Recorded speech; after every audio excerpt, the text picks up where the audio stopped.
Mana ahamiyat beryapmiz, ko'p qizlarimiz, mana yoshlarimiz ijtimoiy tarmoqlarga o'ta berilib ketganda, mayli u bilim tomonlab bo'lsa, xo'p, ko'p vaqtini yo'qotib qo'yishyapti. Natijada mana turmushga chiqadigan qizlarimiz aksariyati ovqat qilishga ham ozgina qo'llari kaltalik qilib qolyapti-da. Erinchoq deymizmi, nima desak.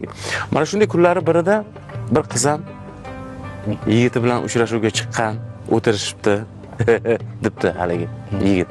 Menga qarang, Nargizaxon, siz uyda nima bilan band bo'lasiz ko'proq desa, Murat aka, uyda ko'proq oshxonadan chiqmayman desa, sizga uylangan odam baxtli bo'lar ekanda, turli-tuman ovqatlar qilsangiz kerak-a desa, qatta, faqat Instagramdaman bo'sh paytim ovqat yeyman dermishdi. Men bilan hamma men hozir aytayapman-ku, lekin o'zim ham Instagramga kiraman. Instagramga kiraman. Chunki bu ko'rsatuvimiz ham Instagramda bor o'rtoqlar. Qanchadan qancha ovqatni kuygan nima deysiz?